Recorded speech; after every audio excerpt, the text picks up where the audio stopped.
Okay तो ये जो मूवी मैंने अभी अभी देखी है ना, मिसेस मूवी, उसको मैं अपनी इस साल की देखी गई सभी मूवीज में से बेस्ट स्क्रीन प्ले का अवार्ड देना चाहता हूँ। वैसे अभी साल को शुरू हुए 1 महीना ही हुआ है, लेकिन फिर भी this movie is totally deserving. अब यार अगर वैसे देखने जाओगे तो ये मूवी भी एक रीमेक ही है, एक Malayalam movie the great Indian kitchen का। द ग्रेट इंडियन किचन का ये फ्रेम बाय फ्रेम रीमेक है, ठीक है। बस हमें इन दोनों मूवीज के अंदर थोड़े बहुत कल्चरल डिफरेंसेस देखने को मिलते हैं। अब नॉर्थ इंडियंस और साउथ इंडियंस के कल्चर्स के बीच में कितने बड़े बड़े डिफरेंसेस है ये तो तुम जानते ही हो। जैसे कि ये पूरी मूवी एक रूटेड स्टोरी लाइन के साथ चलती है, तो इसके अंदर हमें शादी वगैरह दिखाई गई है। तो किसी भी शादी के इवेंट्स में कैरेक्टर्स के कपड़े पहनने का स्टाइल, उनके घर में जो फूड बन रहा है उससे लेकर यहाँ पर घर की डेकोरेशन तक, मिसेस मूवी के अंदर नॉर्थ इंडियन स्टाइल में काफी अच्छे से सब कुछ पोर्ट्रे किया गया है। तो भाई लोग, जो चीज मैंने बोली ना पहले कि मैं इसको बेस्ट स्क्रीन प्ले का अवार्ड देना चाहता हूँ, वो मैं क्यों देना चाहता हूँ, वो मैं ऐसा क्यों बोल रहा हूँ, वो तुम्हें आगे पता चलेगा इस वीडियो में, जब हम बात करेंगे इस मूवी के अंदर ऐड की गई मेटाफोरिकल डिटेल्स के बारे में। देखो, जब कोई बड़ा बजट या फिर बड़ा एक्टर ना हो ना मूवी के अंदर, तब यहाँ पर लोगों को एंटरटेन करने के लिए ऐसी छोटी मूवीज के अंदर मेटाफोरिकल डिटेल्स को डालना कंपलसरी हो जाता है, जिससे कि वो इम्पैक्ट क्रिएट हो जो कि एक मेकर अपनी मूवी को लेकर चाहता है कि ऑडियंस के ऊपर हो। और इम्पैक्ट से मेरा मतलब ये नहीं है कि जिंदगी ही बदल जाएगी, ऐसा नहीं होता। कोई भी मूवी किसी की जिंदगी नहीं बदल सकती। मतलब सिर्फ इतना कि यहाँ पर तुम मूवी देखने के बाद यहाँ पर 1-2 दिनों तक उस मूवी के बारे में सोचते रहो, या फिर मूवी देखने के बाद तुरंत ही अपने दोस्तों के साथ बात करना चाहो। कोई भी मूवी क्रिएटर यही चाहता है कि जब भी तुम अपनी फ्रेंड सर्कल के अंदर उसकी मूवी का टॉपिक उठाओ, तो उसकी मूवी के फालतू स्पॉयलर्स देने के अलावा भी तुम्हारे पास कई सारी ऐसी बातें हो, कई सारे ऐसे हिडन मीनिंग्स हो, कई सारी ऐसी मेटाफोरिकल डिटेल्स हो जिसके ऊपर कि तुम लॉन्ग बातें कर सको। एंड इस मूवी से जुड़ी थोड़ी बहुत कंट्रोवर्सीज, जैसे कि ये मूवी फेमिनिज्म का झंडा लहराती है, सिर्फ वुमेन्स के पर्सपेक्टिव से ही दिखाती है, हम मर्दों का किया। अगर ये सारी फालतू बातें छोड़कर अगर तुम इस मूवी के एक्चुअल क्राफ्ट के ऊपर बात करना चाहते हो ना, तो आई थिंक ये वीडियो तुम्हारे लिए थोड़ी बहुत हेल्पफुल हो सकती है। जैसे कि मूवी के इस सीन को ही देख लो। इस सीन के पीछे का कंटेक्स्ट ये है कि यहाँ पर दिवाकर की फैमिली रिचा के घर पर रिश्ता लेकर आई है, एंड इन दोनों की ट्यूनिंग बिठाने के लिए ये रोमांटिक सीन डाला गया है। ऐसा तुमको लगता है, मुझे तो ये हॉरर सीन लगा। अगर तुम थोड़ा मेरे पर्सपेक्टिव से सोचोगे ना, तो ये स्मॉल कन्वर्सेशन, रोमांटिक कन्वर्सेशन इस पूरी मूवी को डिस्क्राइब करती है कि इस मूवी की स्टोरी लाइन आगे चलकर कहाँ जाने वाली है। जैसे कि ये पूरा सीन क्या है, दिवाकर वाईफाई का पासवर्ड मांगता है एंड रिचा एकदम एक्सट्रीमली एक्साइटेड होकर उस पूरे डिफिकल्ट पासवर्ड को एकदम इजी वे में बोल देती है। तो ये चीज यहाँ पर रिचा की कैरेक्टर के साथ साथ यहाँ पर इस कैरेक्टर की पूरी लाइफस्टाइल एंड उसकी जर्नी को शो करती है। जैसे कि बिल्कुल इसी तरीके से यहाँ पर रिचा भी अपनी लाइफ के अंदर एकदम एक्सट्रीमली एक्साइटेड होने के साथ साथ इसी पर्सनालिटी को कैरी कर कर आगे बढ़ती जा रही है। एंड इसी कन्वर्सेशन के बीच में दिवाकर उसको स्लो डाउन करता है, क्योंकि उसको समझ में नहीं आ रहा होता पासवर्ड। और बिल्कुल इसी तरीके से यहाँ पर रिचा की लाइफस्टाइल, उसकी जीने का तरीका भी यहाँ पर दिवाकर को समझ में नहीं आता। समझ रहे हो, मतलब यहाँ पर दिवाकर की अपग्रेडिंग ही ऐसे हुई है कि यहाँ पर वो रिचा की स्टाइल को समझ ही नहीं पाया कि रिचा किस तरीके से जीना चाहती है। जैसे कि यहाँ पर ससुराल आने के बाद उसको जॉब भी ना करने देना, वो और उसके डैड कभी ये डाइजेस्ट ही नहीं कर पाते हैं कि यहाँ पर किसी औरत के पैसे से घर चल रहा है। एंड अब तुम्हें लगेगा कि यहाँ पर मैं साइड ले रहा हूँ मर्दों की, लेकिन फिर भी मैं ये कहना चाहता हूँ कि यहाँ पर दिवाकर की भी गलती नहीं है। रुको रुको, पहले मेरी पूरी बात सुन लो। कमेंट्स में गाली देने से पहले फेमिनिज्म के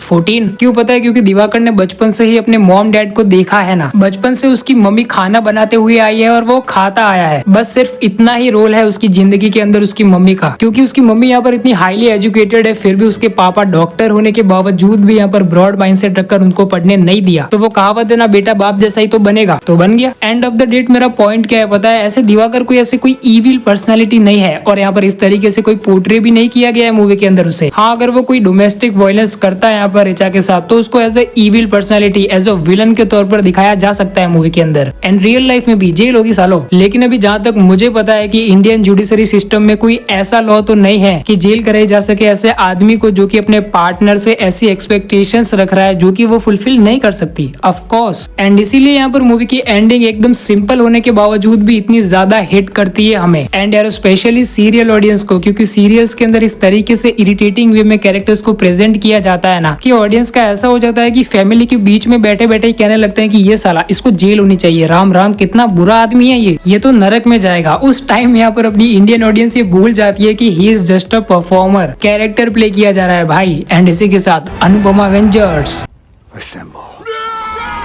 हाँ तो कुछ महिलाओं को गुस्सा तो आया होगा ना दिवाकर के ऊपर, ये साला इसको जेल जाना चाहिए, लेकिन फिर भी एंड में उसको नई बीवी मिल जाती है। एंड यही होता है रियल लाइफ में। एंड मैं इस एंडिंग से पूरी तरीके से सेटिस्फाइड हूँ। डेफिनेटली मिसेस मूवी की एंडिंग किसी भी टिपिकल फैमिली ड्रामा मूवी से काफी अलग है और काफी मैच्योर है। आई लाइक द फैक्ट कि यहाँ पर इन्होंने ये रियलिस्टिक अप्रोच रखा, ऐसा नहीं किया जो कि हमें यहाँ पर हर दूसरी टीवी सीरियल में देखने को मिलता है। हृदय परिवर्तन, ये शब्द और ये पूरी प्रोसेस मुझे इतनी ज्यादा बुरी लगती है क्योंकि ये हो ही नहीं सकता। अगर कोई भी राइटर डायरेक्टर अपनी मूवी के अंदर इस हृदय परिवर्तन थिंग को यूज करना चाहता है ना, तो मैं पहले ही बोल रहा हूँ आई एम आउट, क्योंकि तुम नहीं कर सकते भाई। किसी का माइंडसेट जो कि यहाँ पर उसने अपने आसपास की चीजों को देखकर बनाया है, उसको तुम एक मोनोलॉग से ब्रेक नहीं कर सकते ना, नहीं कर सकते। ये मैंने अपनी फैमिली के अंदर भी ट्राई किया है, कुछ नहीं होता ऐसा। जो साला जैसा है वैसा ही रहेगा, जिसके जो भी बिलीव्स है वो उनके अंदर ही बिलीव करेगा, फिर चाहे तुम कितने भी बड़े तुर्रम खान हो या फिर कितना भी बड़ा कोई मोनोलॉग डायलॉग वगैरह कुछ भी मार दो, कुछ नहीं होने वाला। खैर ये मेरी दुख भरी कहानी मैं तुमको कभी बाद में सुनाऊंगा, लेकिन अभी टॉपिक पे रहते हैं। इस मूवी के अंदर हर एक चीज का एक मतलब है, चाहे फिर वो डायलॉग्स हो या फिर कैरेक्टर्स का बिहेवियर। जैसे कि आसपास की प्रॉब्लम्स को देखते हुए हमें यहाँ पर कैरेक्टर्स के बिहेवियर में तक चेंजेस नजर आते हैं। फॉर एग्जाम्पल रिचा का कैरेक्टर यहाँ पर शादी से पहले जितना ज्यादा एक्साइटेड रहता था, जितना ज्यादा एक्सट्रोवर्ट था और सिंपल लैंग्वेज में बोले तो जितना ज्यादा खुश था, और वही यहाँ पर शादी के बाद रिचा का यही बिहेवियर हमें स्टेप बाय स्टेप धीरे धीरे चेंज होता हुआ नजर आता है। अब इसका भी एक एग्जांपल लेना हो तो जैसे कि यहाँ पर शादी के दूसरे ही दिन जब रिचा चाय बना रही होती है, तब वहाँ पर दिवाकर आता है और यहाँ पर रिचा कहती है कि ऐसे मत देखो, मुझे ये सारी चीजें अच्छे से नहीं आती। तब वहाँ पर दिवाकर टॉन्ट मारते हुए ये कहता है ना कि यहाँ पर बायोडेटा में तो बड़ा बेकिंग शेकिंग लिखा था। अब ये एक सिचुएशन है मूवी के अंदर, ऐसी ही सेम सिचुएशन हमें देखने को मिलती है, ऐसा ही सेम सीन हमें देखने को मिलता है जहाँ पर कि दिवाकर ये बोलता है कि मम्मी की रेसिपी को बिगाड़ने के लिए भी टैलेंट चाहिए। तो इन दोनों ही सीन्स के अंदर क्या डिफरेंसेस है? सेम वे में ही तो ताना मार रहा है अपनी बीवी को ये, लेकिन नहीं, पहले उसने लाइटली लिया क्योंकि आसपास कोई नहीं था। एंड अभी यहाँ पर दुख के एक्सप्रेशन उसके चेहरे पर इसीलिए है क्योंकि वो अपने डैड के सामने ऐसा बोल रहा है। उसे कोई भी पत्नी अपने ससुर के सामने तो बेइज्जत होना नहीं जाएगी ना। हाँ बाद में वो यहाँ पर माहौल को देखते हुए ये भी बोलता है कि मैं मजाक कर रहा हूँ, और इसीलिए मैं यहाँ पर दिवाकर को कोई ऐसे पूरी तरीके से इविल पर्सनैलिटी नहीं मानता, लेकिन छोटे लेवल पर ही सही चीजें एक्सट्रीम तो होती जा रही थी यहाँ पर रिचा के लिए। एंड ये सारी चीजें हम धीरे धीरे रिचा के बिहेवियर में भी नोटिस करने लगते हैं। जैसे कि वो पहले जितनी ज्यादा एक्साइटेड रहती थी, अब वो उतनी ही ज्यादा चुप और एकदम शांत रहने लगी है। और हाँ, शांत से याद आया कि भाई लोग तुमने नोटिस किया कि यहाँ पर जो दिवाकर की मम्मी है वो इतनी ज्यादा शांत क्यों रहती है? दिवाकर की मम्मी का इतना ज्यादा शांत रहना, अपने परिवार से तक बात ना करना, हमारे सामने शो कर रहा था उनकी एक्सेप्टेंस को। और उनकी आवाज से भी लगता है कि यहाँ पर उनकी फैमिली जैसी भी है, उसका पति उसका बेटा जैसा भी है वो एक्सेप्ट कर चुकी है। शादी के बाद यहाँ पर जो भी उनके पति, उनके सास और उनके ससुर ने जिम्मेदारियों के नाम पर जो भी सारी चीजें उनके ऊपर थोपी थी, अब उन्हीं सारी चीजों को यहाँ पर उन्होंने अपनी रेगुलर लाइफ बना लिया है। क्योंकि यहाँ पर मूवी की स्टार्टिंग में तुम खुद ही देखो ना, जिस तरीके से यहाँ पर अपने घर की साफ सफाई करते हुए यहाँ पर हर एक कोने को साफ करना, सब्जियां काटते वक्त यहाँ पर शेप का ध्यान रखना, मिक्सर होने के बावजूद भी यहाँ पर चटनी को अपने हाथों से पत्थर से पीसना, एंड अपने पति के लिए यहाँ पर चप्पल तक यहाँ पर कबर्ड से और यहाँ पर पलंग के नीचे से बाहर रखना, ये सारी चीजें यही शो करती है ना कि वो एक्सेप्ट कर चुकी है। एंड आई डोंट नो कि यहाँ पर तुमने इस तरीके से कभी सोचा है या नहीं, कुछ सासू माँ अपने बहुओं के साथ इस तरीके से कैजुअल बिहेवियर क्यों रखते हैं पता है? क्योंकि उनको पता है कि ये वही लाइफ जी रही है जो कभी मैं जिया करती थी, उसी प्रोसेस से गुजर रही है जिससे कि कभी मैं गुजरी थी। मतलब समझ रहे हो कि यहाँ पर सास को पता ही है कि ये भी एक दिन मेरे जैसी ही बनने वाली है। अब लग रहा है ना कि फालतू बातें कुछ ज्यादा ही हो गई है, तो यहाँ पर एक और मेटाफोर है वो बलून्स। जैसे यहाँ पर रिचा शादी कर इनके घर में आती है, तब यहाँ पर उन बलून्स को हमें दिखाया जाता है जो कि सीलिंग से अड़ रहे हैं, मतलब कि बाहर नहीं जा पा रहे हैं। वो हमें ये फोरशैडो कर रहा था कि यहाँ पर उन बलून्स की तरह ही रिचा भी इस घर में फंस चुकी है। और इसी मेटाफोरिकल डिटेल का सेम कंटिन्यूएशन हमें देखने को मिलता है यहाँ पर वो दिवाकर के पापा के बर्थडे वाले सीन में, जहाँ पर कि फिर से एक बलून को हमें उसी सेम कंडीशन में दिखाया गया है। और ये तो एकदम ऑब्वियस ही बात हो जाती है कि ये बलून्स यहाँ पर रिचा के कैरेक्टर को ही फोरशैडो कर रहे हैं। बलून्स हवा में उड़ तो रहे हैं, लेकिन टकरा किससे रहे हैं? सीलिंग से, घर की सीलिंग से। एंड ये बलून्स रिचा है, तो यहाँ पर घर की सीलिंग कौन है? ऑब्वियसली दिवाकर के डैड, क्योंकि वही तो रोकते हैं यहाँ पर इसको नौकरी पर जाने से। और हाँ भाई लोग, मूवी के अंदर वो वाला सीन जहाँ पर की रिचा जॉब के लिए निकल ही रही होती है और वहाँ पर उसका ससुर आ जाता है, वो पूरा सीन, वो पूरी सिचुएशन एकदम हॉरर सिचुएशन है। एंड उसी सीन को देखते हुए मुझे वो बलून वाली डिटेल भी मिली, लेकिन मैं उस सीन को देखते हुए एक और बात ये सोच रहा हूँ कि इस सीन को देखते हुए मेरी हार्ट बीट रुक गई है। लेकिन ये तो रियल लाइफ में भी होता है, तो कई सारी इंडियन औरतें इन सारी चीजों को एक्सपीरियंस करती है भाई। मतलब कैसे?